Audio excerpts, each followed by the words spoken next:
So we're discussing Frobenius theorem, and that says the following. If you have a manifold M, a foliation is the following.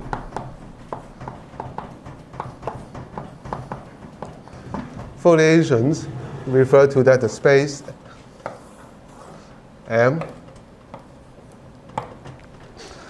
and it's a union of some subspace of some fixed dimensions. So, for example, like this. Okay. So the whole space is the union of something called a leaf of some fixed dimension K. So all this is some submanifold of dimension K. So many of those. Okay, it's a disjoint union of some submanifold in a smooth way. So what this is by smooth way, meaning that at each point in the manifold, you can find a local coordinate so that this one become like that. You can choose a coordinate system because it's a manifold of dimension n. So locally, you can look at it as an open subset in Rn. And you can choose a coordinate so that these are exactly the R5 coordinate plane. So this n will exactly like, so this will be R, K, and this will be Rn minus K.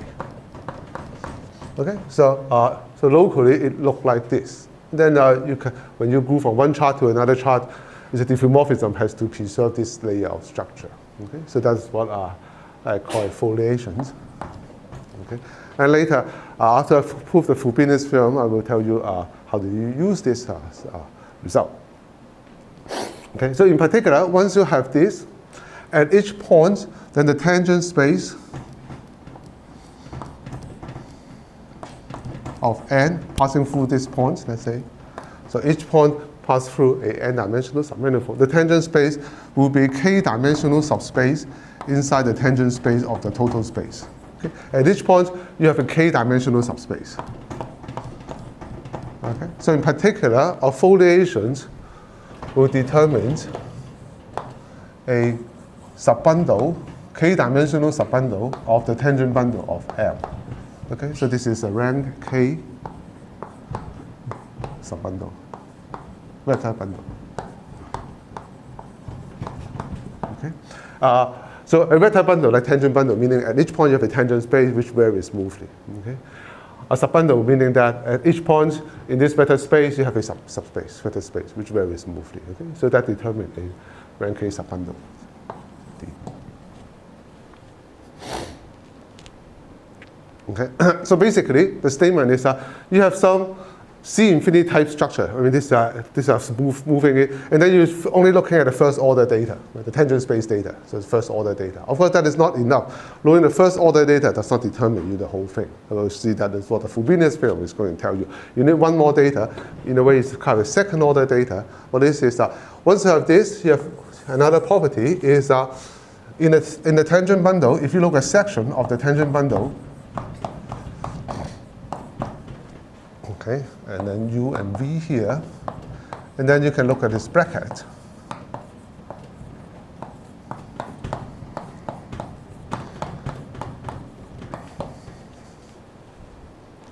Okay, that the one that I explained last time. If you can choose a local coordinate, that will be a standard Lie bracket. And that is also true if you are looking at any of the subspace n alpha in the tangent bundle of n alpha. And then you have the bracket here. So this is the bracket of things in the end. And this is the thing on M. Okay? And the point is that the bracket defining on any manifold is intrinsic, meaning that this does not depend on a specific choice of coordinate on M to write this. So in particular, if you have this, then this inclusion map. Okay. So what is this map? This is the D of the iota, or called iota star. So what is this? So iota is a map from n alpha to M. Okay, maybe sending some point P to P, for example. In particular, that will send iota star or the D of iota. At the point P, we'll set the tangent space of n alpha to the tangent space of okay, and so therefore you send this to here. Well, not exactly, because this is only defined on the submanifold n. You don't really have this whole thing on n. Okay, you only have that. In fact, the map only map to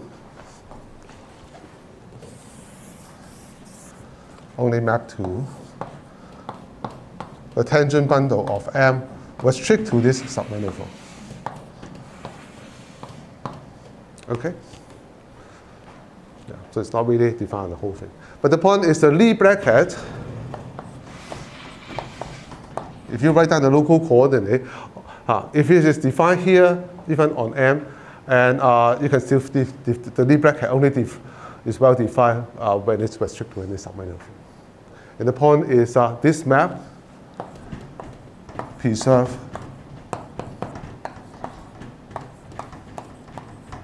the Lie bracket structure. That means that you can take the Lie bracket of the vector field here using the n, or you can push it here and then using the Lie bracket on M, and they are compatible. Okay? That is, in fact, that's the same calculation in showing that the Lie bracket is well defined independent of coordinate. Okay? So this preserves that. And so in particular,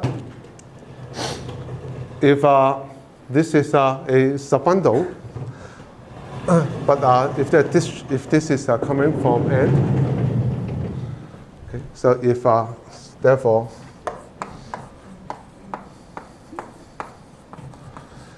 if you have a foliations, maybe I call the foliation F.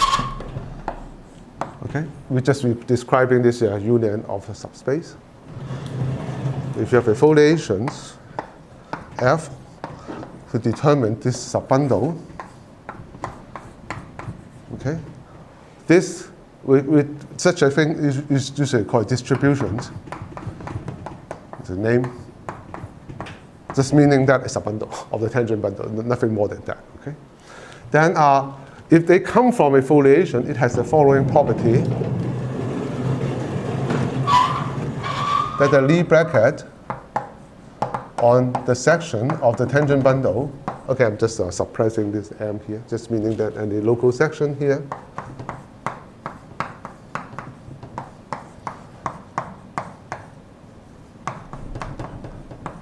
and then if you restrict to those sections lying on the D directions,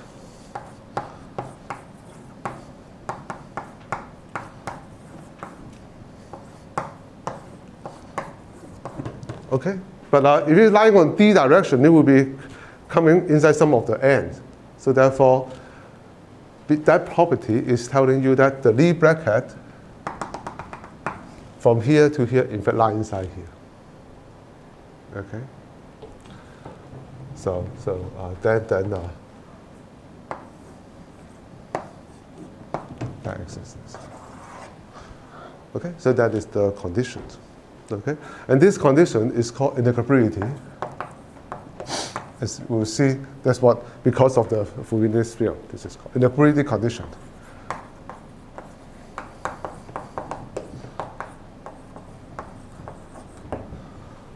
Okay. So distribution is just a very soft off statement. It's just some subbundle of the tangent bundle, that's it. And then you have to have some statement about the tangent bundle, which is coming from the Lie bracket structure. And this point is if this is coming from some geometric foliations, and this is just a linearization, this is kind of the second order data, that in fact are equivalent. That's what the Frobenius theorem says. Frobenius theorem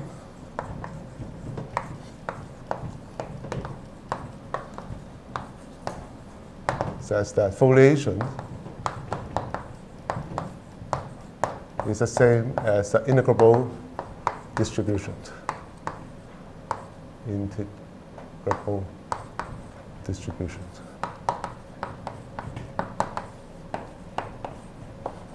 Okay, meaning that this is what the same statement. If you have, of course, we're just proving that foliation gives you integrable distributions, but then you can move it back. Well, this is the integration argument. Okay. Okay, so let's just prove it.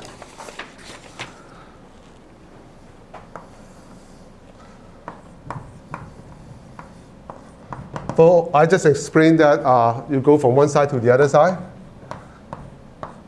Maybe a better way of saying it is this. Okay. If you have a foliation, you linearize it, you get an integrable distribution. And the questions, so this is what I just said, is the reverse. How do you integrate? Okay. All right. So meaning that if you have a subbundle to the tangent bundle, okay, so you draw like that, you have some manifold here. And then at each point, you have a k-dimensional subspace.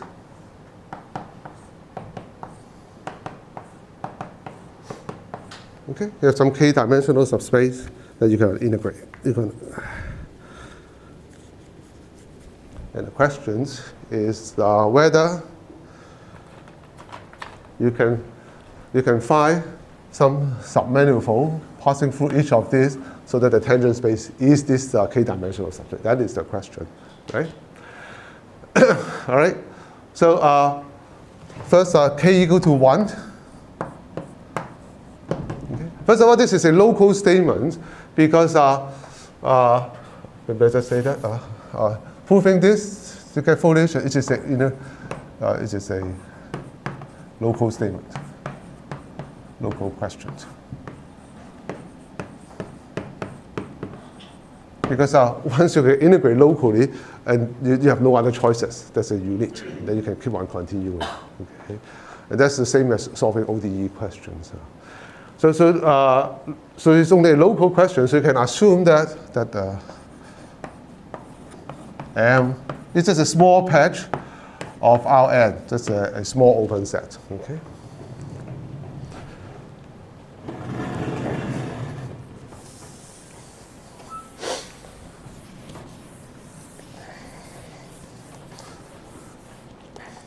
Okay, so k equal to 1, meaning one-dimensional space, and that is true by ODE. If you have an ODE, there exists a unique solution. Okay, so why is this? Well, so you have some Rn, so we matter, and then so you have at each place you have some vector space, you have some subspace, one-dimensional subspace. Okay, you choose any point P here. Anyway, this is very, very small. And then you can, because it's so small, you can randomly choose a vector field, non-zero vector field. Okay, we never zero. Okay, so non-vanishing. It's a local statement, so that's not a problem. So you can choose a non-vanishing vector field, and then you can throw it. Okay, so you can so on this whole thing, you have a non-vanishing vector field V on a small open set on Rn. Okay, and then you just solve the flow. Solve the flow equation for V. I mean, you just each point you just solve this vector field flow. Just the velocity is given by V.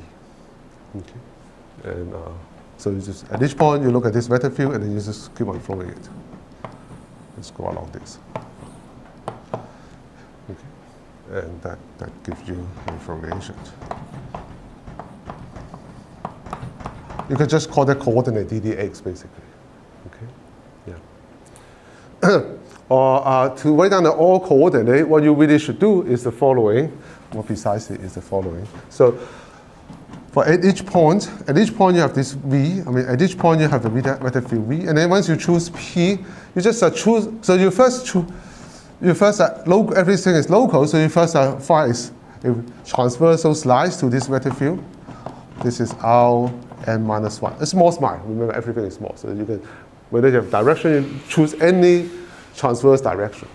Okay, and then you choose any non-zero vector field inside this vector. And then just look at the flow equations here. Okay, so choose dxt dt equal to vt, v, right, at the point t, okay, given by point p. V at xt is equal. at the point P. Okay, it's moving. Okay, whatever point that is. So meaning if you start with this point and then you just throw it, and then if you start with that point, you just look at the gradient flow, vector field flow. Okay, and then you look at the even smaller ones. Then that gives you solve the equations, give you foliations that Rn equal to this first directions. This is this x direction, and the rest is this Rn plus 1 directions. And so that is, in this case, the vector field V will just exactly ddx. Okay, along the first direction. So so first of all, because it's one dimension, integrability never occurs because it's one dimension. ddx is always 0. Okay, so there's no integrability conditions. Integrability condition is basically telling you that if you're integrating along one direction and the other direction, these two integration compatible. Okay, all right. So when k equal to 1 is okay. So the second case, k equal to 2. Okay. For simplicity, let's assume n equal to 3. So let's say this is d2 inside tangent bundle of R3. Okay. In general, it's just inductively doing the same process, dimension by dimension.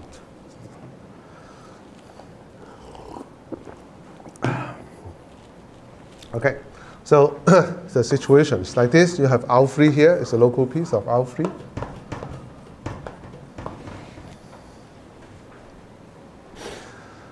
And at each point, you get some two-dimensional subspace, which can be different, moving, and so on. And you have a smooth family of two-dimensional subspace in the tangent space. That's what the D is, okay? For each point P, for dP is a two-dimensional subspace. Okay. So the question is once. Okay. Coordinate, local, everything is local. Coordinate around 0, let's say. As any point is called 0 in R3, okay, call it XYZ, such that at every point, this is spanned by ddx, ddy, and ddx and ddy.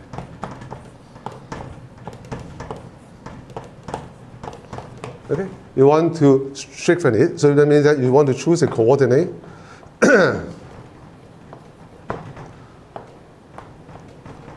To the coordinate change, okay?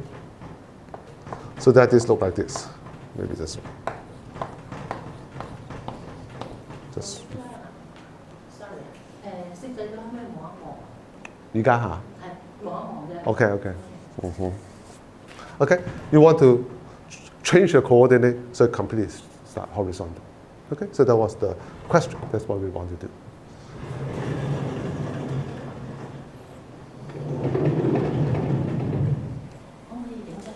Okay.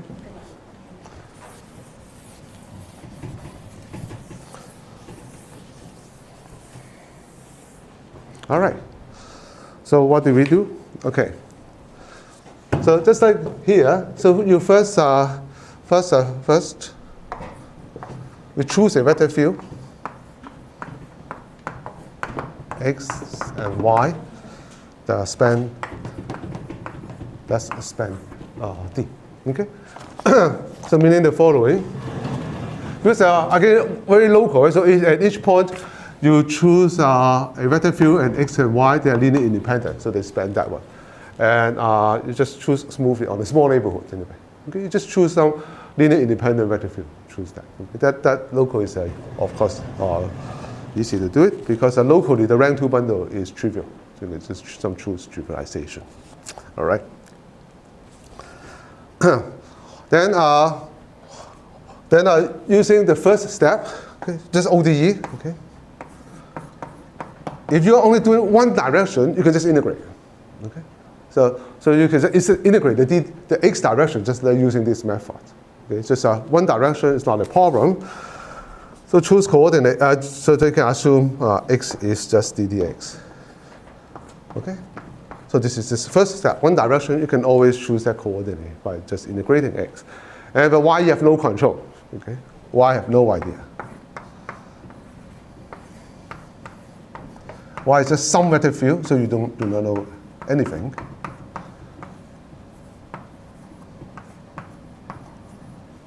Okay.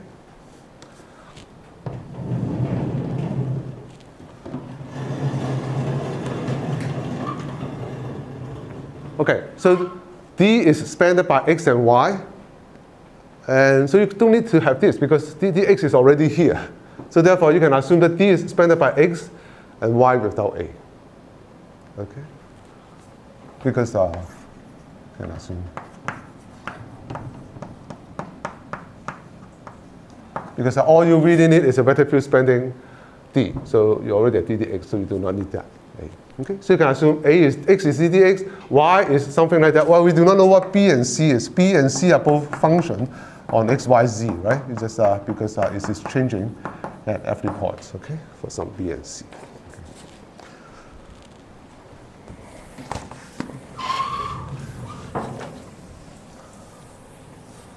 All right. Okay, so let's start to use integrability condition. We have to use that, okay? So what is x and y? Okay, so x is ddx, y is b ddy, c ddz, okay? So if you look at ddx, bracket with that one. So first of all, we call that, if you are in coordinate, then of course ddx, ddy itself is 0. Because they are really it's a coordinate functions. Okay, you just write down because explicit local coordinate is always 0. Okay, so therefore, the only thing you get is that you differentiate the b here. Okay, so the first term is you get bx and then ddy. Similarly, dc, dx, ddz. So just explicitly compute it. And just for simplicity, we just call it bx. And cy, cx. Okay, just so. But the thing is, that lie inside D. Okay, that's the assumption. If you have something in D, which is x, y, and D, the bracket is inside D. Well, first of all, D is ddx, but there's no ddx here at all. Okay? So therefore, it has to be some multiplication of y. Right? Because there's no ddx at all, so it has to be just a linear. So lambda is some function again, of course. Okay?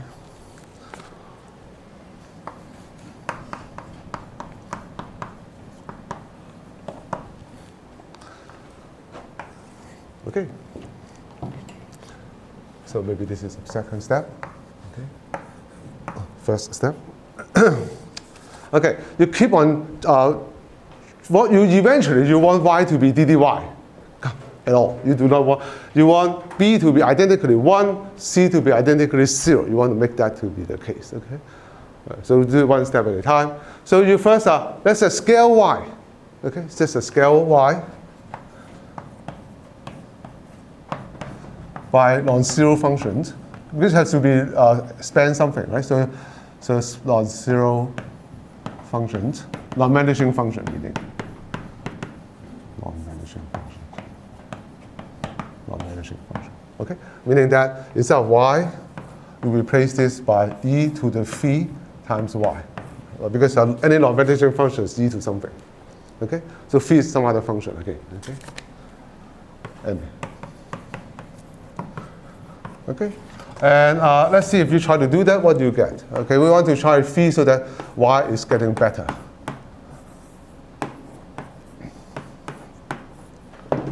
Okay, so this one is you use the x to differentiate that one.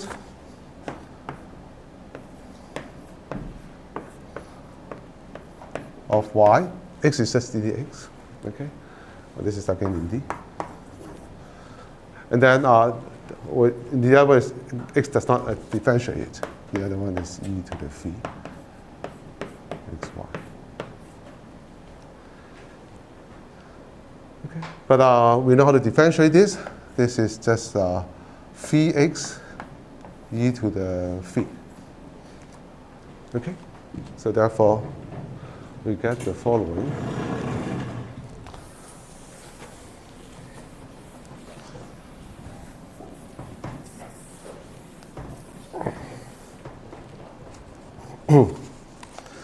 So x.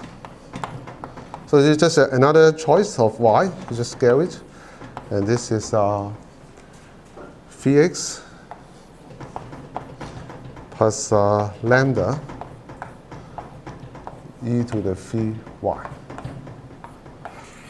Okay, because xy is just lambda y.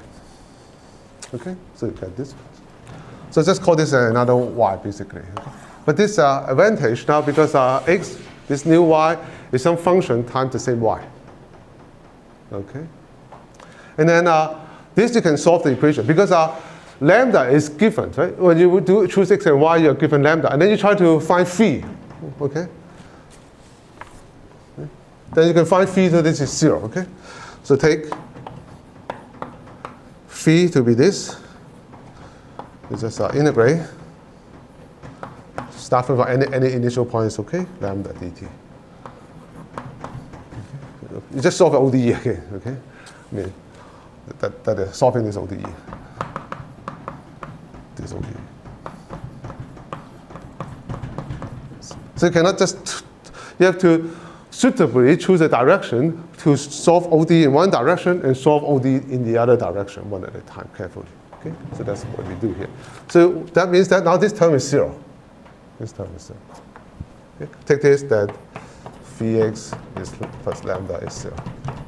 Okay?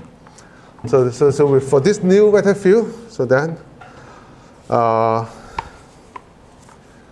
call this y pi. Okay? So for this y pi.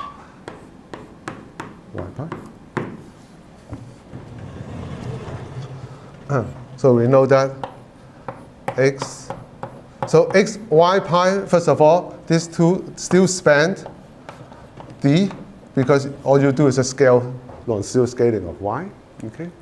And then this one is 0, okay? And, okay.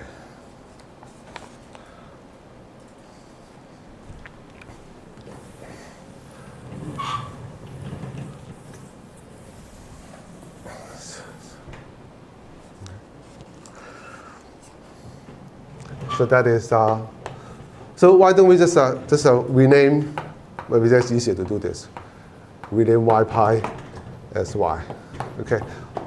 So otherwise you have to call it b pi and c pi and so on, okay? So let's say we just start with the y, with this, again, choosing this new one. So you still have a b. So you have x is d dx,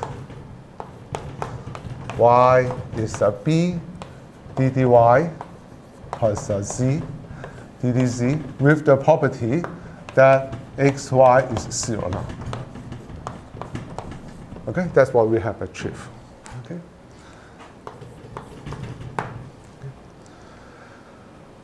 Well, what does that mean? Well, what is the bracket? The bracket is 0.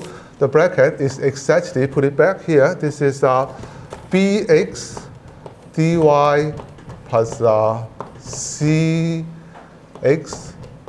dz. Okay, that means that bx is identically 0, and cx is also identically 0.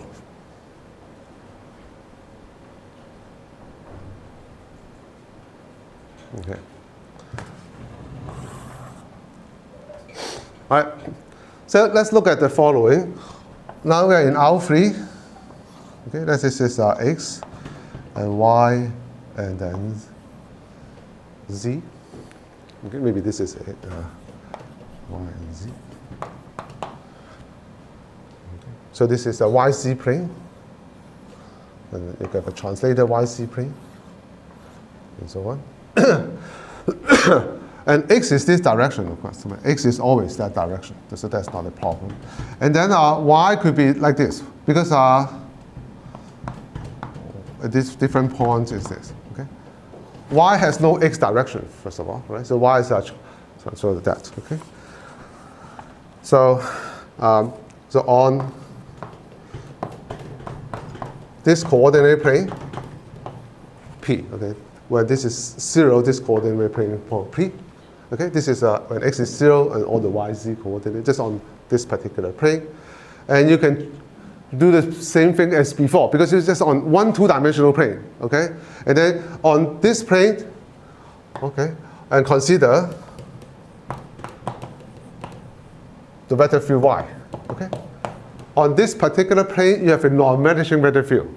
Okay, so you can do the same ODE as before. Okay, so ODE type argument. You can integrate the y to give you coordinate just on this particular plane. Okay. You can choose. Yeah.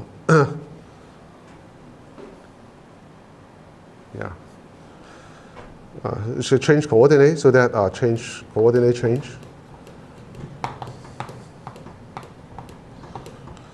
On P, so that y is d dy. Okay, this is only on the on coordinate change on this particular plane.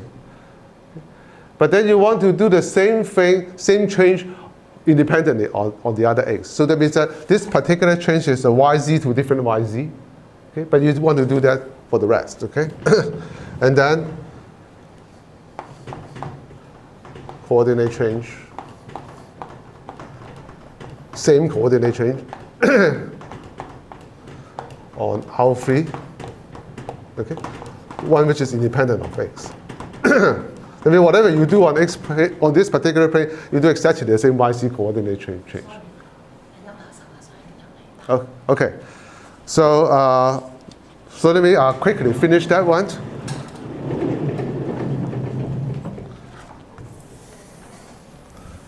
And that basically is the end of the argument, because then we have a y equal to b dy plus c dc, and y restrict on this is d dy, okay, in this coordinate.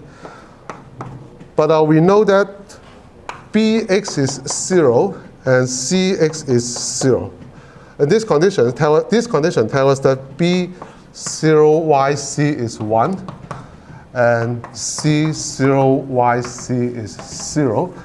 And this condition tells us that B is identically 1 and C is identically 0. So that is X is ddx and Y is ddy. And that is the end of the proof. Okay? So basically, you just have to carefully make sure that how to use the integrity to find the correct direction to integrate. Okay? And then in high dimension, you just do this inductively. Okay, dimension by dimension. It's exactly the same argument. Okay, okay, let's take a break. As the boundary of a ball in D4, okay, so D4. Okay. So this is a ball inside R4. Okay, maybe instead of a 4-ball, 4-ball is the same as a 2-ball cross 2-ball. Anyway, so it's just like this. Okay, this is a D2, D2. Okay, so this is a D2 cross D2 inside R4, and then there's a it's a diffeomorphic to S4, R4-ball. So the boundary is S3, but then the boundary of this is the boundary of D2 cross D2 union. D2 cross the boundary of D2 along the boundary of D2 cross the boundary of D2. Okay? So that's why it looked like one solid torus union, it's just union, of another solid torus and along it two torus. Okay? So you can decompose the S3 into two solid torus. And the way to do it is the following. You think about S3 as our space R3, okay, at the point at infinity. And one of the solid torus is you put one of the donuts around you here, okay? And then the rest is the other donut, okay? So the two foliations should look like this. So you look at R3, like this. So you have one donut here, and then the other is the other one. Okay, the other one is this one. Okay, and we're at the point of infinity is included. So this is the T2 is one of the leaf, and then the other leaf is this curved circle going around here. Okay, and this is this type of foliation inside the torus, and the other foliation is this circle going around here, and then keep on wrapping it back, just like this one. Keep on going.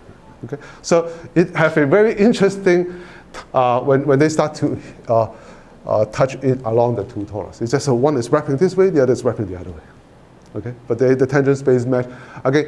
It match the C infinity way, but not an analytic way. Okay, so that is this very famous example called refoliation on alpha.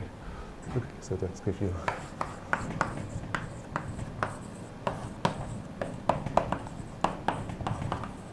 On S3. Okay, by all of those are R2 except one compact torus. Okay. Compact leaf. Okay. All right, I think it's time to take a break, and then we'll come back in 10 minutes. Okay, so let me explain a related but much harder theorem. Okay, it's a theorem by LEUNG and Nuremberg.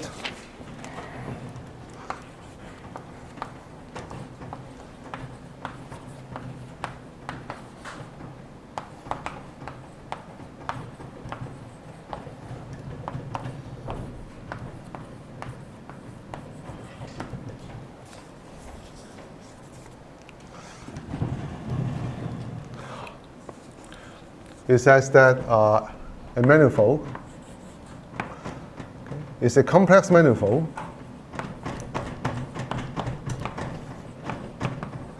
that imply this is an almost complex manifold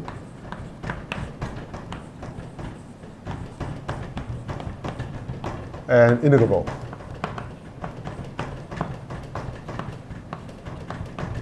Okay, it's very similar. Right? So if you have a complex manifold, meaning that locally the manifold look like an open subset in Cn. So this is n is a complex dimension. Locally you can choose a coordinate like that. But the key one is if you choose another coordinate, so maybe put it this way. So U alpha is diffeomorphic to an open subset in Cn.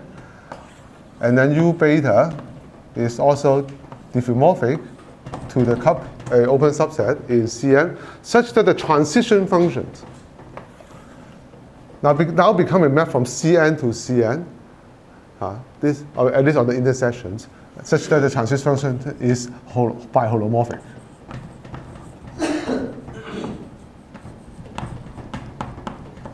That's what a complex manifold is. So it's an analytic function. So it's meaning that just locally is a Cn, and then you can do whatever you do in complex analysis, because if you go from one chart to another chart, it's biholomorphism. So everything about complex analysis will be served under coordinate changes. Okay, so meaning the space locally look like Cn with complex analysis. If you linearize the structure, so given M, which is a complex manifold,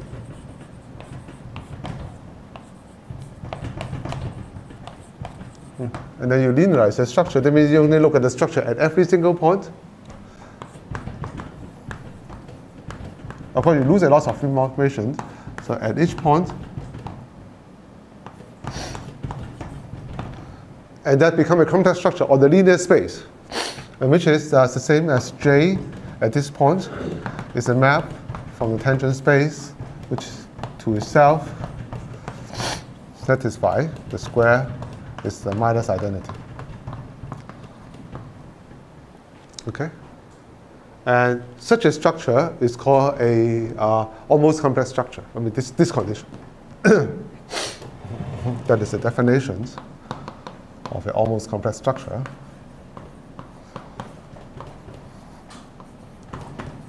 The manifold is called almost complex manifold. But the first thing you should understand is almost complex manifold is very far away from being a complex manifold. Okay, it's very easy to be almost complex. It's extremely difficult to be a complex manifold. Okay, so this is almost, it's not a very good notion. Okay, this is an extremely far notion. Okay, integrability is a very strong condition.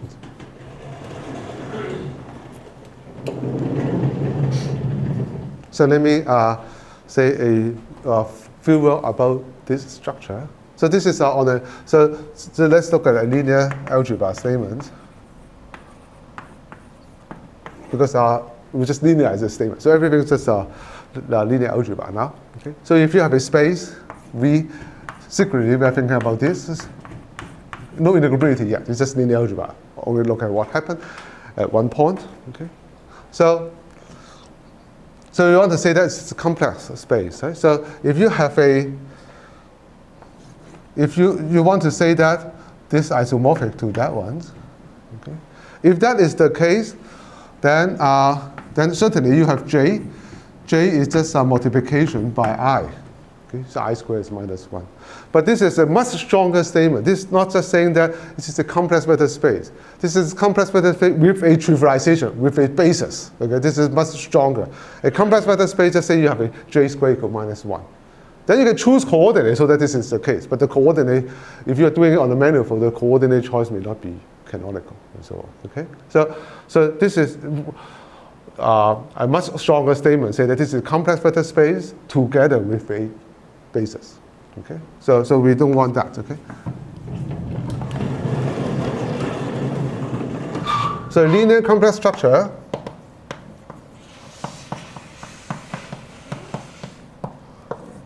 is a linear map just like that. Okay?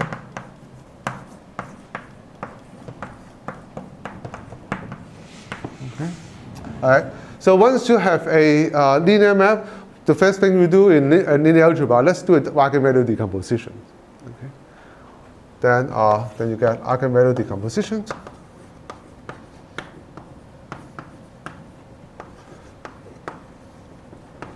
Because now the J squared is -1, the eigenvalue will be plus minus I. Okay. So first of all, clearly that this is the eigenspace is not survive in V. You have to complexify the space to get eigenvalue decompositions. So you complexify this. Okay. Then J on here will decompose into I and minus I. And that's just called the eigenspace V10 and V01. Okay? And because it comes from complexification, J is a real map, and these two are conjugate to each other.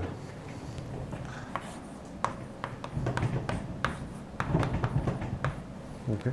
Well, first of all, conjugation is not a notion in complex vector space because the conjugation is in the conjugate vector space, but because they come from a real complexification. So the conjugation turned out to be also in here. Okay.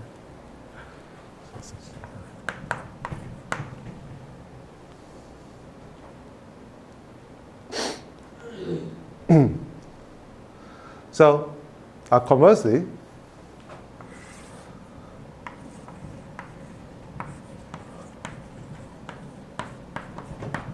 given any V, if you took a complexification, okay, take any subspace. So again, let's say this is isomorphic, secretly isomorphic to 2n. We don't need a specific. Let's just say that this is a 2n dimensional real vector space. Okay, so if you choose any subspace, as it should be V10 later. So at the moment we do not know. Okay, that's just called a U. Okay, 10 or U. Okay, that's a U. So choose any complex vector subspace.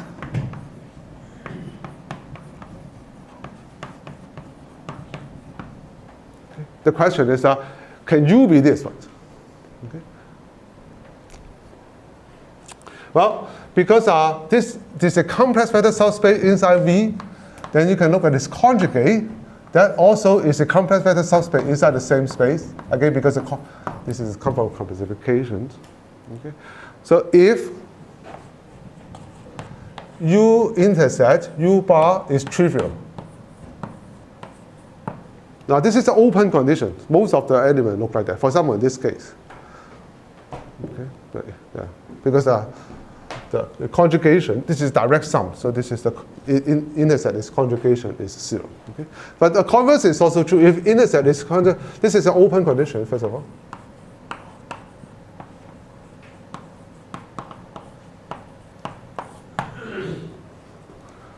If the intersect that is 0, then I can define J. Okay? Define.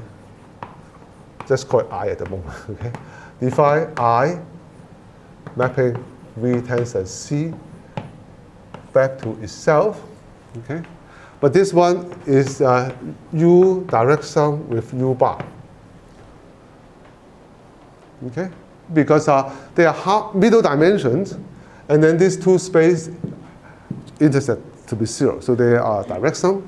And then you just define I to be I at this point. Why I makes sense? Because now U is a complex vector space in here. So you can define I here.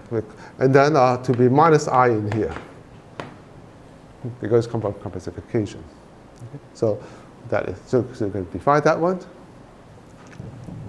But certainly I squared is minus identity. And then you think about it, in fact, I is defined on U. Because it's really come from a real structure. It's a real, okay? So that is a linear complex structure. So what I just said is the following.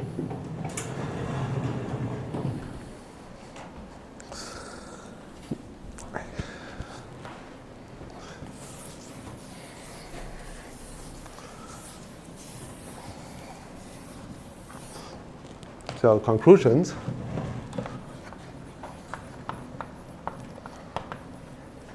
Okay, given V, which is some real vector space.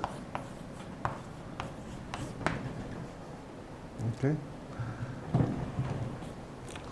So linear complex structure on V, meaning that J such that J squared equal to minus identity. That's what it means. Okay. We'll give you, let's identify them. First of all, you send this to V10. Okay? And this is a 2n complex dimensional space. This is n complex dimensional space. So in fact, this map to the Grassmannian of complex linear subspace of n middle dimensions inside this 2n dimensional space.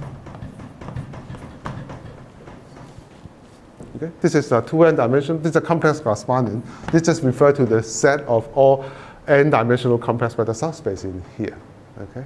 In fact, the image is exactly, so in fact,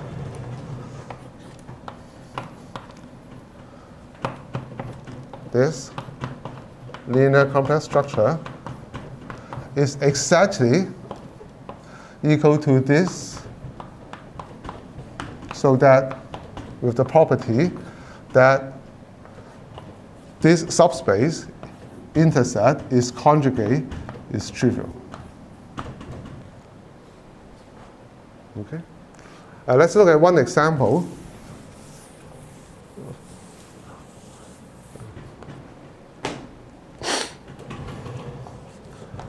Let's say V is R2, so n equal to 1. Okay. And so in this case, G Grassmannians of 1, n is 1, inside 2, basically. Okay. This is a copy of CP1. You can write it down as a copy of S2. Okay. And so this is this one.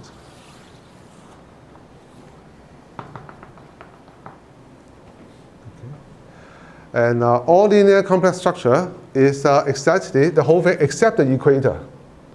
Okay, so so inside here, you get linear complex structure on R2 is exactly S2 minus the equator. So take away the middle one. So you have two copies. Okay? So what are the two types of complex structure? Well, one is rotation by 90 degrees, and one is rotation by minus 90 degrees. Okay? So that's different orientation, basically, because the complex structure determine the orientation. Okay? So this, one is a positive orientation, the other is negative orientation. So that they are the two choices. Okay?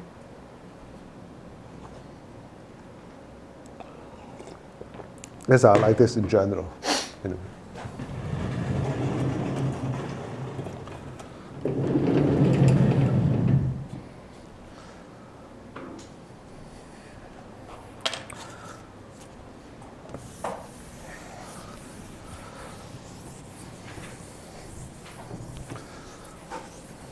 Okay, let's have, while we are here, even though it's not about foliation yet, but let's understand this a little bit more. Okay, it's quite interesting here that, okay, so we are looking at V is R2N, okay? And all right, let's try to understand this. So this is a Grassmannian of N in V. So this is out. This is 2n dimensional. Okay.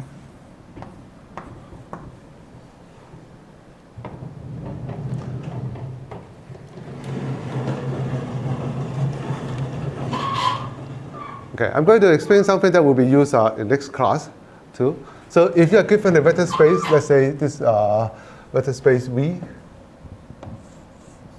Okay, you can associate is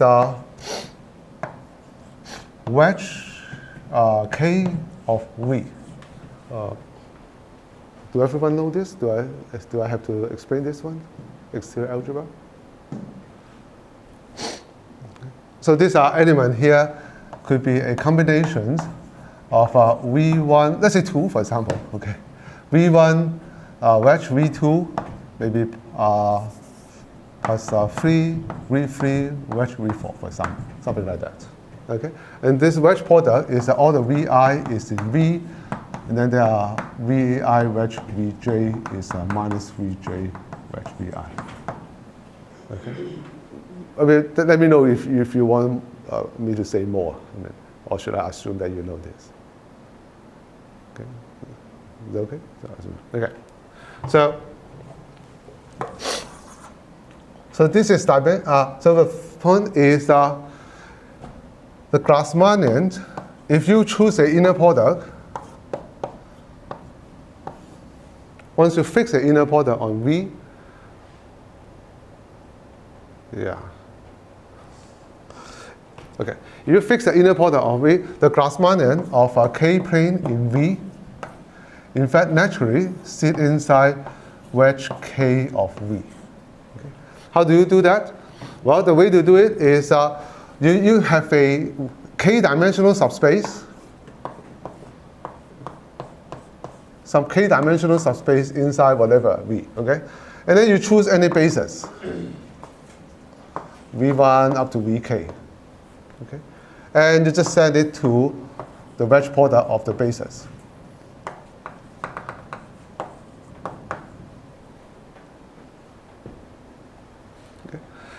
And why do I choose a inner product? Well, let's say choose an orthonormal basis. If you choose an orthonormal basis, when you send it to here, then that is a well-defined element. This is unit volume form of the plane. Okay, up to its high. Okay, you fix orientation too. It's a unit volume form of the plane. Okay. And if you do not choose a metric, then what you do is the volume form can get scale. You may not be unit.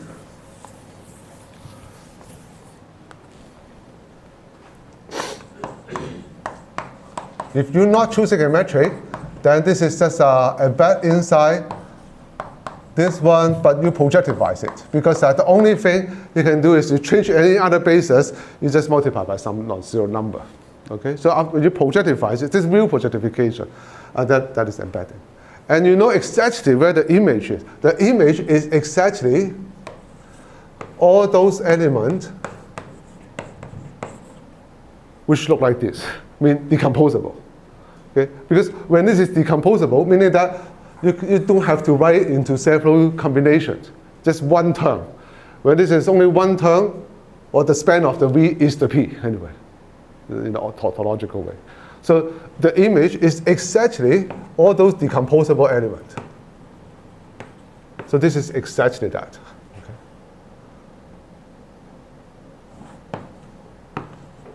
Okay, so you can look at the Grassmannians, and these are called a Pruker embedding. You can either choose the orientations and the inner product, and then you map this into the unit sphere.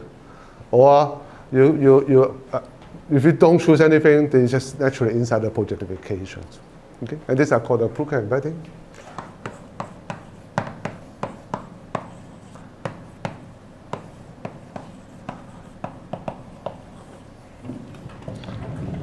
All right, so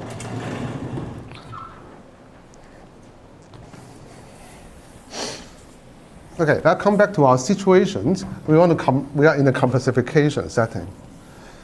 Okay, so back to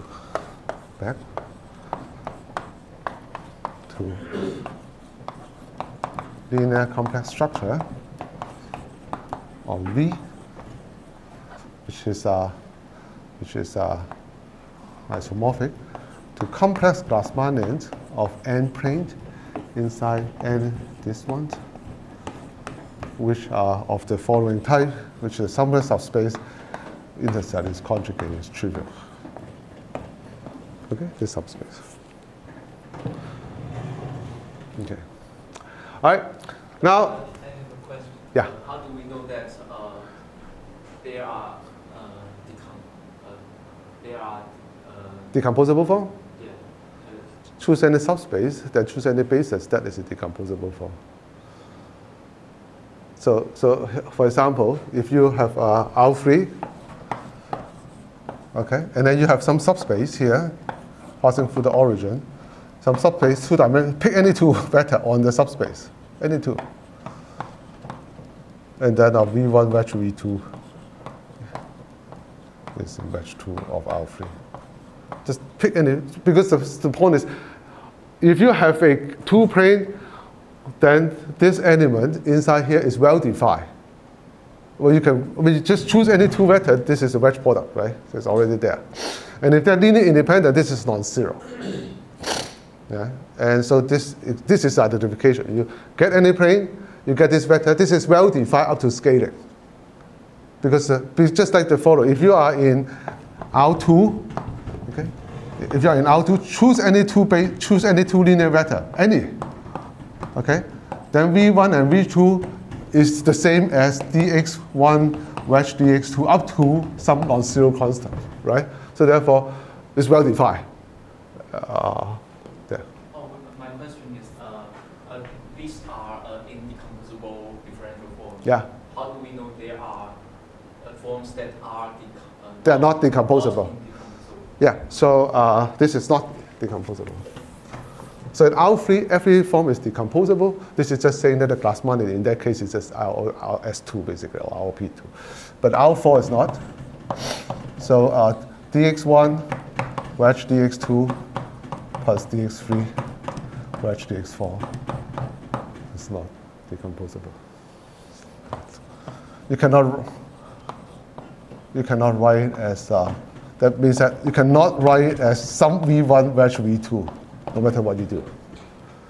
Yeah. How do you see that?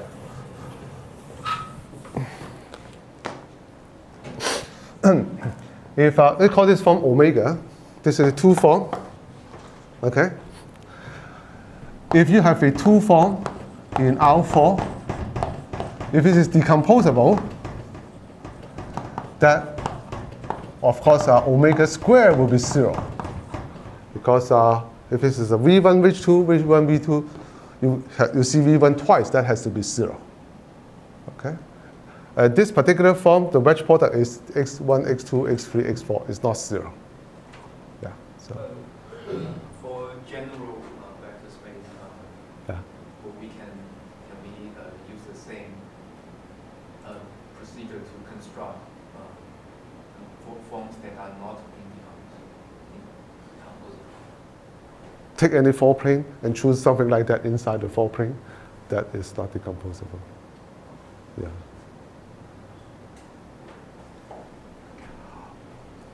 Certainly, this is a linear space. Grassmannians, the structure is not linear at all. But in fact, we know exactly how it behaves. I mean, there's a Schubert calculus and all this. So we know this very, very well. Let me show you this example a little bit more in this particular example. This situation. So we do the same thing on the complex vector space V tensor C. Okay, this is because we're doing this one. Okay, so now that Grassmannians C and V tensor C. Well, remember this one is abstractly, we know somehow it's identified with C2n, right? Okay, so that sits inside here as a decomposable form inside wedge n of this.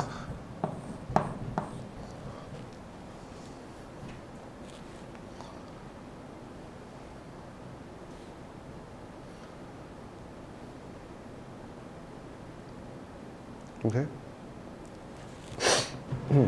What we need is if this is an element here that corresponding to U such that U tensor U plus U bar, well, meaning that this, if you have this element V10 basically, so V10 plus V01 is V tensor C such that they're conjugate to each other. This structure, meaning that corresponds to J, right? That's what I just did. I mean, just rewriting this condition as these conditions. Okay. So once you're given these ones, so V decompose, V tensor C decompose. Okay. Yeah. If you write in this perspective, it just say that you need a that is a corresponding to this one. So for example, let's say this space is spanned by some element, E1 up to En. Secretly, you're thinking about DC1 up to DCn, basically. Okay, so okay. And then this element, phi, or maybe called omega, is a E1 wedge up to En, right? So a subspace here will corresponding to a decomposer element in here. Okay. And these conditions, U tensor, so U intercept U bar is 0, will corresponding to omega wedge of omega bar. Now, this is a n form in 2n dimensional. This becomes a 2n form. Okay, so this one is a top form, 2n form in something like C2n. This is one dimensional. Right? There are lots of n form, but the top degree form is like the volume form. So this is okay. So the condition, this open condition, is just saying that this one is not 0.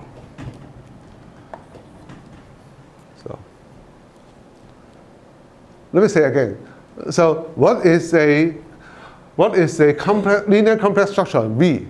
Okay, that is the same as a n form, complexified n form, which is decomposable. And in wedge with its conjugate is 0. It's not 0, sorry. It's open condition. It's not 0. Okay? It's not 0. Okay? So that is the same conditions. Okay? So that is. Okay? Okay? So that's something called a Calabi-Yau form or something. So, so fix one of such. Okay? That is you decompose that, the same as this.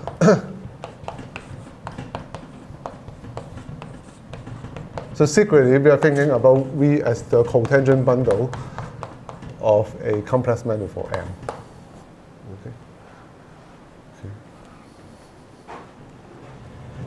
Okay. So therefore, a J structure will give you this element omega, which lie inside.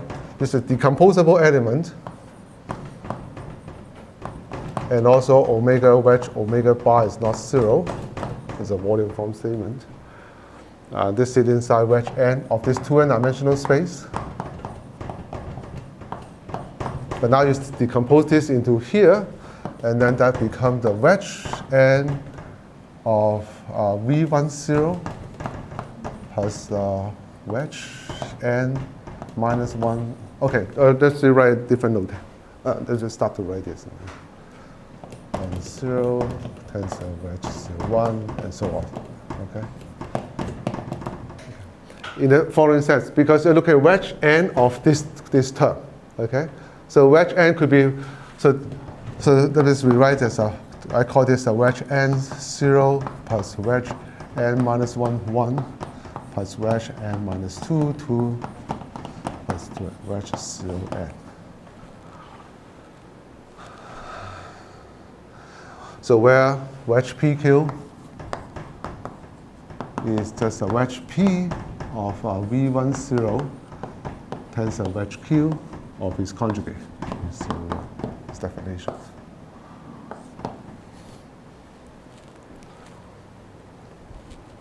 Okay. And in this case, omega is just a non-zero element here, because it's all in 1-0 type. Okay. If you look at Calabi-Yau geometry, then you see this structure all the time, and so on. This is a linear structure involved there.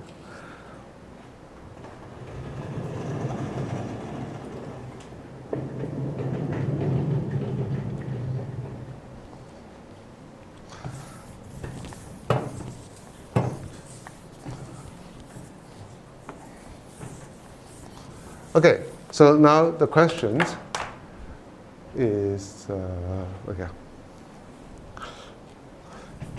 So so you have a 2n-dimensional manifold with J at every point. Square is minus identity. So that's I call almost complex manifold.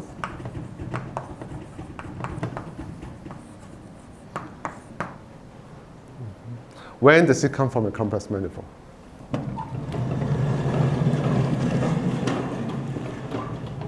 Okay. So the film is a Nuremberg film. So,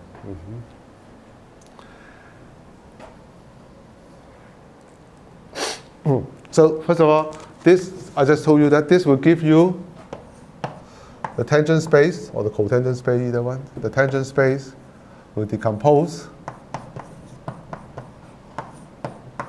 into T10. This is what the V10 is, or the dual space. And they're conjugated to each other. Okay. Yeah. Again, one comment here is when I write plus here, it really means direct sum, because it is that if I with a circle, it looks so confusing to me. Yeah, no matter. So I usually just write plus. So, yeah. Okay, so this gives you that one. Okay, and if M is a complex manifold,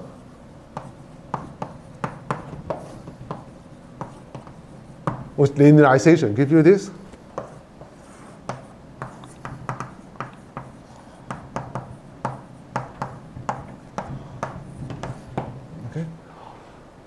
Then that means that is a locally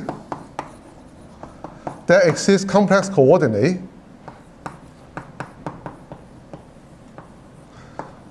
Zj, Z1 up to Cn, such that T10 is spanned by DDC1 up to DDC end. Right? That's what it means, right? Linearization, that means that this is really coordinate, and this is just a linear part, just a vector field part. Okay? Now the question is, you want to reverse the direction. If you choose the tangent vector field, let's say you have this bundle here, you have some vector space, x, y, z like before. The question is, when does it come from coordinate? So this is very similar to what we had earlier in the wheel case. In the wheel case, we have some submenu, some directions, which like here, some subbundle. So this is you regard T10 as a complex subbundle inside Tm tensor C, right? You have some subbundle, and then you choose some vector field generator. Then you ask when that comes from a coordinate function. You find coordinate. Right? So it's the same type of question, except this is not really a coordinate on the submanifold. This is a complex coordinate. It's a 1, 0, and 0, 1 part. Okay, so it's only it's because you have to integrate after you complexify. That makes the problem a lot harder. Okay, so neural field is a much harder field, which I cannot produce here. Yeah. The PDE film, yeah, and that's all. The earlier film was ODE, and this is because it's a complex one-dimensional. This is a real two-dimensional thing as a PDE question. Okay. So the film is the following. So if you come at, okay, then if you really come from coordinate, of course, then the bracket is defined on the real tangent bundle, or you can with complexify, you can still define that. Okay. Then the bracket, if you look at the 1, 0 part and 1, 0 part, will still, I mean, presumably this is should be inside the whole thing. That's in general true. The bracket defines the whole thing. But if you restrict to this distribution, then you should really lie inside here. That is the integrability condition, right? That's like before. Except the only thing different is now this is in the complexified tangent space. Okay, so that is the integrability condition. Okay, so sitting inside here, meaning that it's integrable. Integrability conditions is a necessary condition, and the theorem is just like before, but it's a much harder theorem. It's also sufficient conditions. Okay. So a almost complex manifold plus integrable. So sometimes it's just called integrable almost complex structure. In fact, you can really integrate and find a coordinate like before, but it's much harder to find this. Okay. It's the same as a complex manifold. Okay, just say it's a hard field.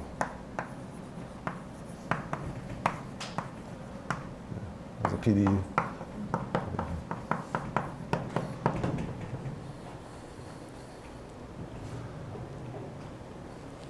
There are various ways to write the integrability. Just a remark here. Integrability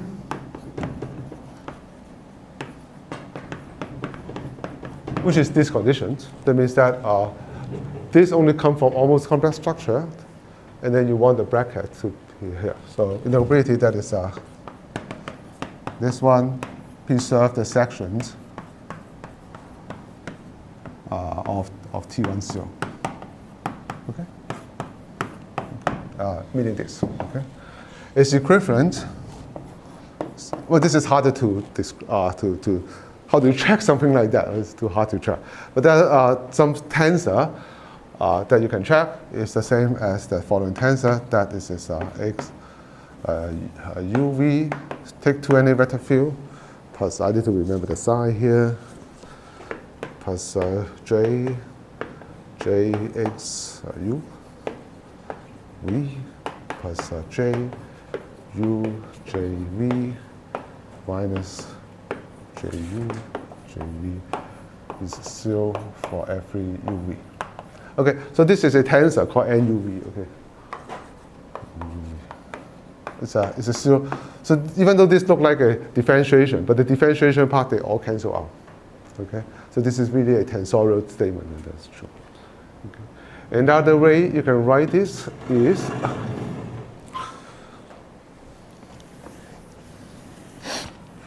this is in terms of the vector field. You can also define in terms of the form. This is it's a local statement, right? So that means that the following. Locally, you can always choose this form, this omega here. Locally choose this one, non-zero. Right? So this is remember, this is a form of type n0, okay, inside omega n c, okay, like that.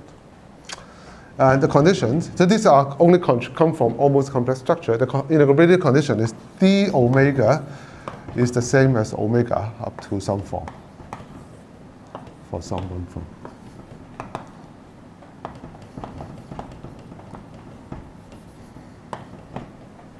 Okay. So for example, if you suitably scale the omega, you basically say that d omega is 0. Okay, so that's the usual Calabi-Yau condition people usually use. Yeah.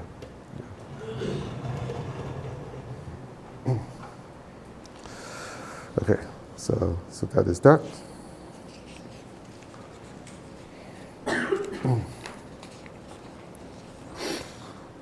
I supposed to tell you how do you, okay. So I'm going to give you one more example, another example.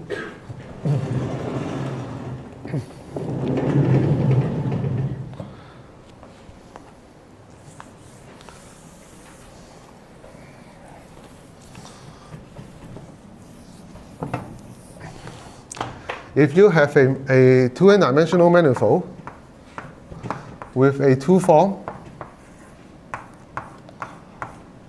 okay, 2 form meaning that it's a section of wedge 2 of T star of X. Okay.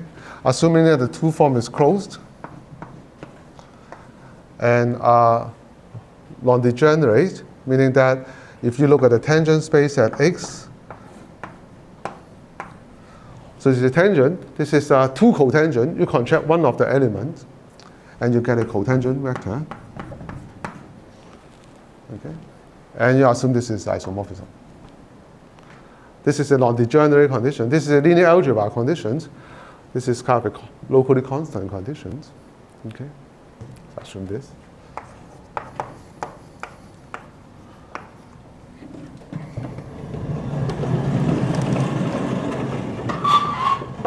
Okay, here is here's an example, and this is a universal example. So example is you look at R 2n, and then omega is dx1 wedge dx2, we call it y1, okay, plus dx2 d wedge dx3 dy2 plus you choose some coordinate like that. So y is xy coordinate. This is certainly closed because f is d of something, and this is also non-degenerate because you send x1 to y1, x2 to y2, xn to yn, and so on. So non-degenerate. And the statement, the theorem is so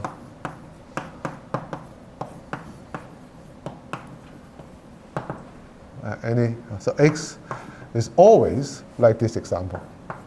Let's call it standard. Always true, locally. So that means that if you look at any point in y, this whole structure is exactly this one locally. It's again an ODE argument, yeah, integration. So such a manifold are called symplectic manifold.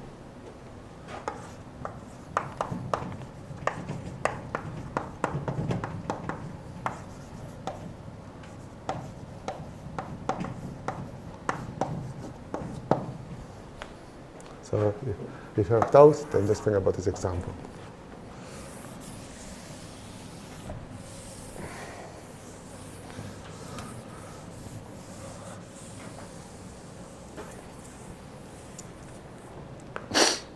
Now, what I want to say is the following. This is where's the foliation, right?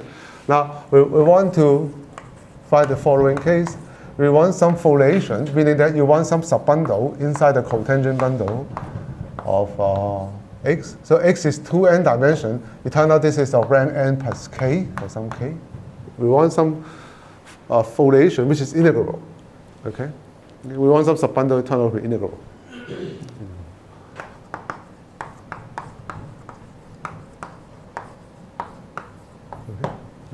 So if you have this integrable condition, then what you have is the following. So not on the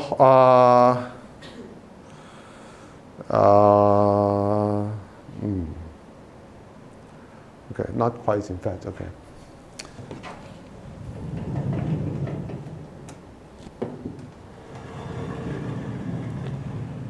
Yeah. Okay. Let me say it.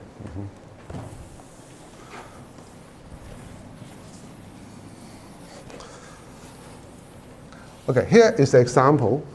Okay, so let's look at this case. Alpha 2n. Okay, so let's say alpha 2n, which write it as Rn in all the x direction cross Rn in all the y directions.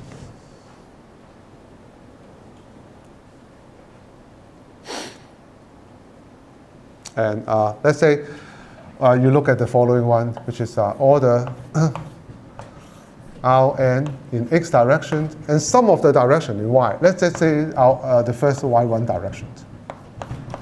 Okay, so this is n plus 1 direction. Okay, this is 2n, this is n plus 1 direction. Okay. Now, you see that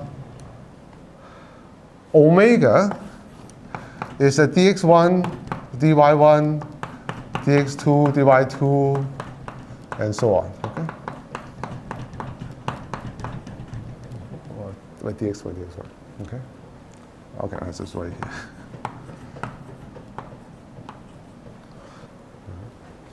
It's non-degenerate here, but it's not non-degenerate here, though. Okay? So called this C, let's say. Okay? So when you restrict to C,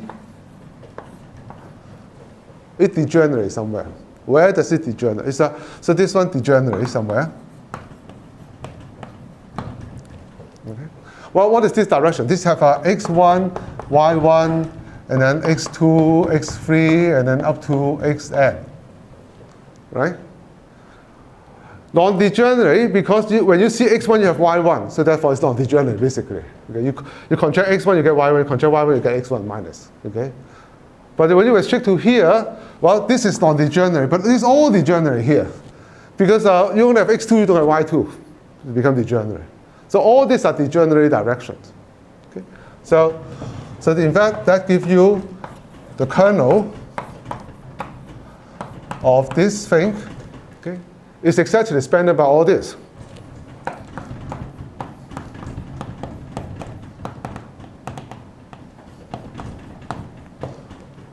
Okay? So let's look at this picture. So this is the whole thing is R2n.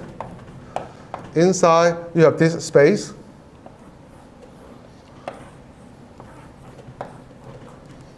Okay? And then all these directions degenerate. So these are all the x3 up to xn directions. These are the D.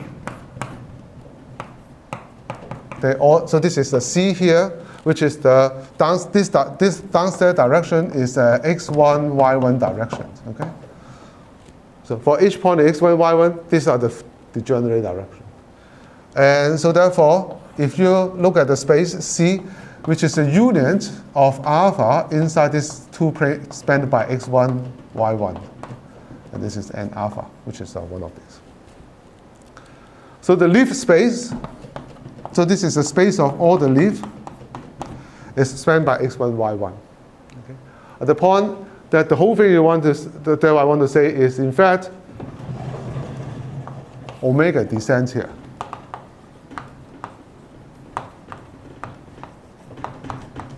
To this one. Because you have x1 and y1. Okay? Okay. Let me say, okay. If you're only on a linear algebra, this is very simple because it says that you have all the non-degeneracy because x1 paired with y1, x2 paired with y2, xn paired with yn. Okay? And so therefore, if you look at only x1, y1, and all the others x, then only this one pair together. So this one is non-degenerate. All the other degenerate. So you take away all those, of course, then you're left with something non-degenerate. Okay, still survive. This is only on the linear level. Can you do it non-linearly on any manifold? Okay, that is where you need interoperability conditions. Okay, okay. So let me say it. Yeah.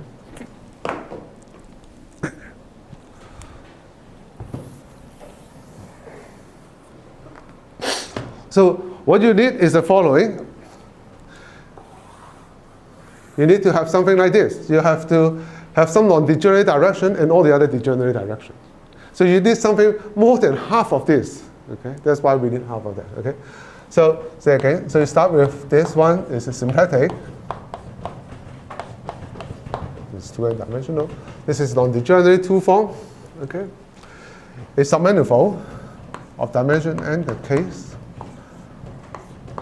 It's called coisotropic. If pointwise level look like this, okay, meaning the following. Okay. So if you have a submanifold, if you have a manifold X, and then you have a submanifold C, okay, at each point here, then the tangent of C will be a subspace of the tangent of X, and then the complement is called the normal bundle. Okay? The definition. So the quotient is called the normal bundle. Because we have not chosen a matrix, so you cannot talk about orthogonal. So anyway, this is just a short excess sequence. This is a definition of the normal bundle. Okay? And then once you have this, you have a dual sequence.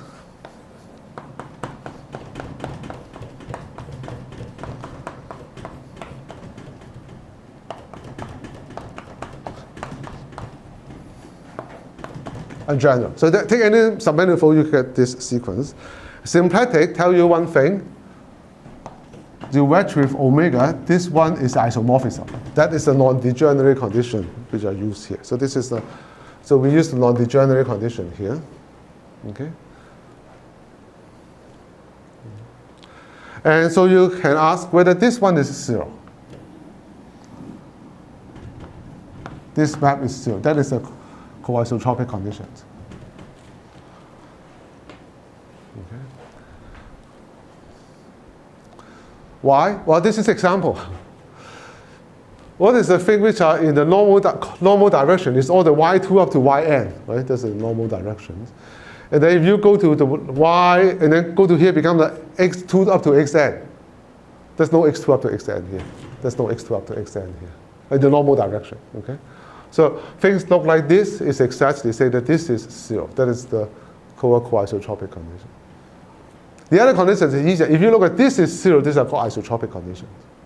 Okay, that is easier to describe. So this is called a coisotropic condition. Meaning it look like f has more than all the x in the local coordinate. Okay. Now once you have this, that gives you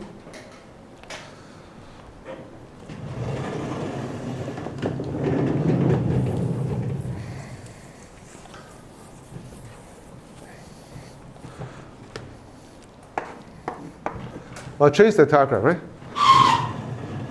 So this is isomorphism. This is injective. So this is zero, meaning that this is a subbundle here. Okay. That implies that conormal bundle of C over X is a subbundle inside the tangent bundle of C.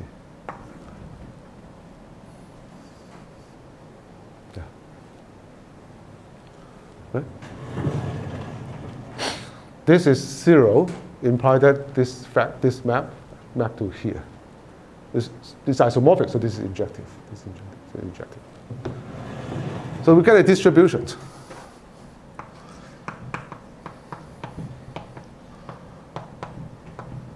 Okay.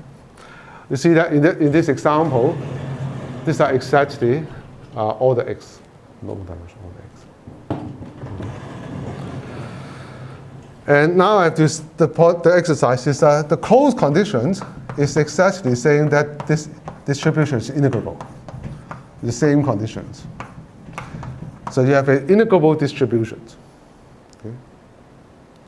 So this is an exercise. So you can ask, how do you check integrability condition? Right? You're looking at a bracket of something inside something. I mean, it's hard to see all possible vectors. Okay, this is exercise.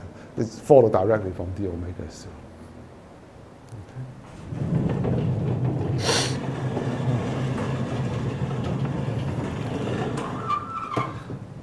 Okay. So therefore, C is the union of some of the leaf space, right? Called leaf space L. Okay. Now, so we make a following assumption. So this is whatever, some X space here, and then you have C here. Okay, these are the distributions, D here, and then I suppose that you get a foliation, right? The distribution D now come from a foliation. Okay. Now we assume that we are not in this irrational flow type case. Okay. Assume that let's say all the fibers are compact, reasonable fiber. Okay. Otherwise, they're all irrational. There's a different question, as Professor Yao would say, that the question about foliation is a completely different type of question to handle. So we assume some regularity, assuming that the leaf space is essentially the main phase is the space of all leaf, meaning all the alpha, is Hausdorff. Okay. Assume that the space of all leaf. I mean, essentially, you don't have those irrational flow type behavior. Okay. Assume E is Hausdorff. In fact, let's say assume this is a manifold. I mean, otherwise, sometimes people got study orbifold and so on. So let's say even better, just assume it's manifold. Meaning that, so this is really, you have a space, we just call it C quotient by all the distribution. So this is the space of all leaf here. Okay. And the last statement is exercise. Omega restrict to C. Omega is a two-form on X. Restrict to C is a two-form on C. And it descends to the quotient. So we'll call this L. Descends. So this is a two-form on C, descend to the quotient. That's why we need this space to be manifold. Otherwise, you can't have two-form. Okay. And so you get C and then omega C, and that is a symplectic manifold. The form is still closed, it's not a problem, because the form originally is closed, the descent, restriction is still closed. It's non-degenerate, and we proved the non-degenerate already because that question is a linear algebra question. The behavior will always look like that. So non-degenerate is a linear algebra. And so the thing to check is really the two-form event descent downstairs. Okay. That once you can descend, that's symplectic. And this is called the symplectic reductions, which is an important notion in symplectic geometry. What I want to show, really the point here is to show you that this is an example that we use in the integrability, the Frobenius field. Okay. Okay. So you can ask me, but the point is, well, Frobenius field, I prove it. It's very nice, beautiful argument.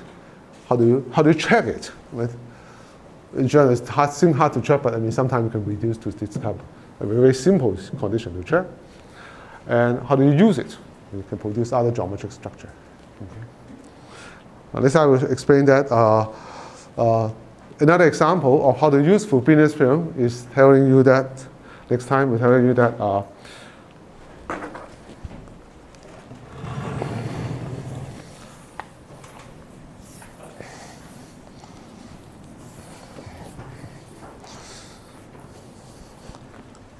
if you have a group which is also a manifold, so this is what you learn in undergraduate, right? This is algebra, and this is also a calculus. Okay, so it's a linear algebra and calculus, and such thing is called a Lie group.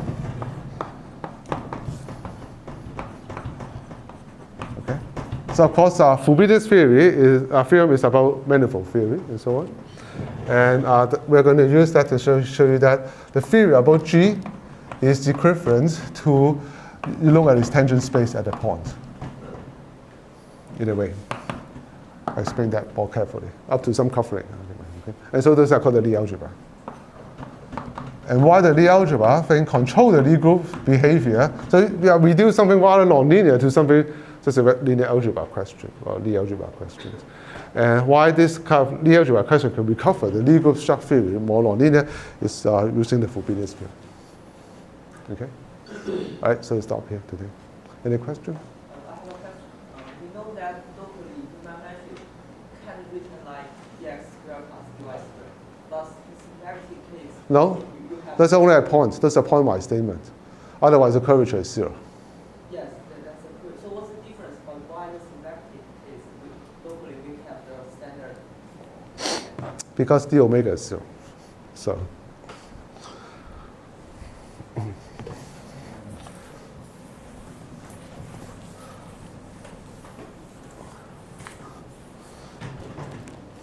So the question is the following.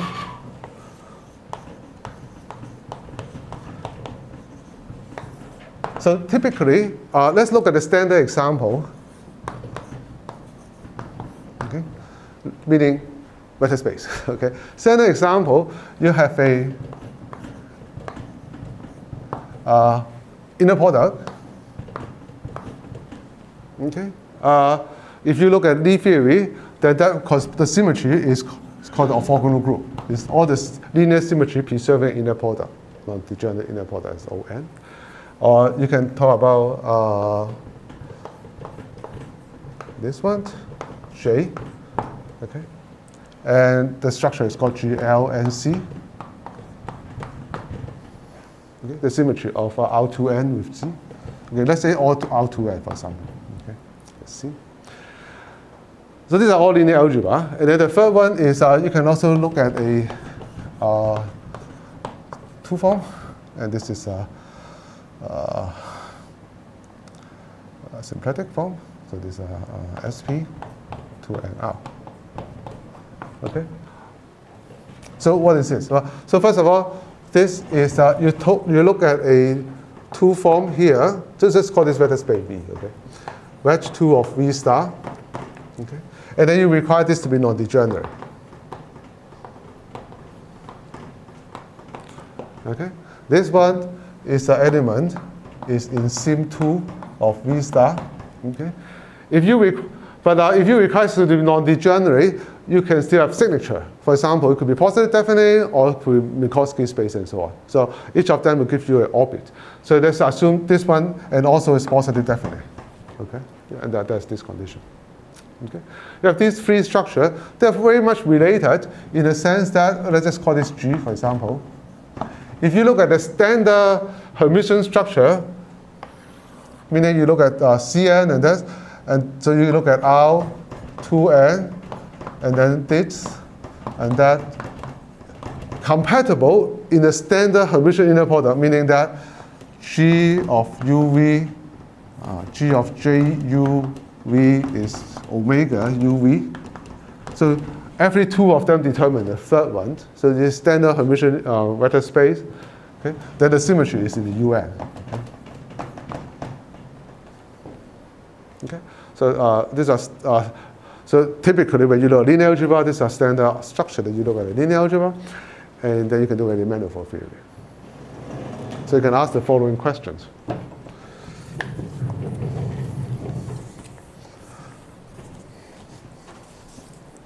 Or you can also ask Calabi-Yau, Havicada, and all this, but it's a similar flavor. So the question is, if you have a manifold with some structure, so it could be, the structure could be this, that, and so on. Okay, let's call it C, some structure like any of this. Okay, so this is a C is such a linear structure. For example, any of such, on each tangent space. Okay? For each point P, you have such structure. So it could be a two-form on the manifold, almost complex structure, or metric. Okay. So you have different. Then you can ask the questions. Okay. You want this one to be like the standard one. Or meaning that one. Okay. Up to some order.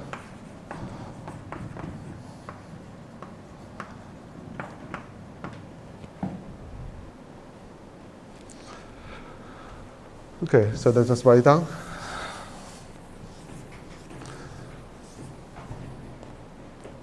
So you have, let's just look at this three. You have G, and then you have J, and then you have omega. Okay. Okay. Let's say up to order 0. Okay. That means that at each point, you have a order 0. That means at each point you have such structure, right? Okay. And this is what we call Riemannian manifold. Okay. You have at each tangent space you have an inner product. That's what we call Riemannian manifold. Okay. At each point you have a linear complex structure that's called almost complex manifold.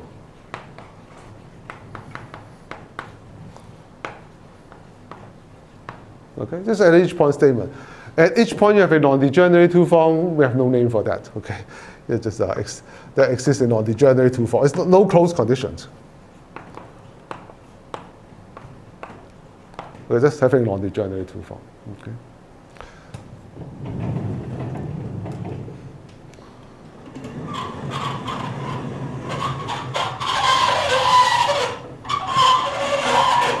It turned out that once 0 has true, this is always true then.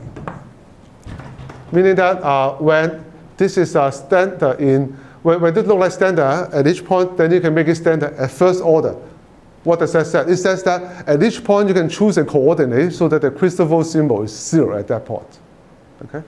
So this is true, meaning that for every point, okay, you can choose a coordinate so that the Christoffel symbol is 0 at that point. Okay? Yeah. You can always true that this is true, this is true, this is true. Okay. Now, then if you are the Riemannian case, then you can ask whether you can make it to be true on second order. Well, what is this? So if you choose such a coordinate, those are called normal coordinate. Then at each point you can choose a normal coordinate so that the first order term, which is called Christoffel symbol, is 0. The second order term is what we call curvature. Right? So that statement is saying that the curvature is 0. Okay? That's what that condition is. If you have to be standard up to second order, meaning the curvature is 0. And once curvature is 0, then this is true in the whole neighborhood. Okay? And in this case, the second condition is d omega is 0. And then once your second order is true, that is true in all order. And then in this case, it is the Nuremberg tensor is 0. And this is Nuremberg theorem that is true in all order. And this is double lemma. As you can see, this is much easier. It's the Nuremberg theorem. And this just what I don't remember. If the curvature is 0, then the manifold is covered by Rn, flat.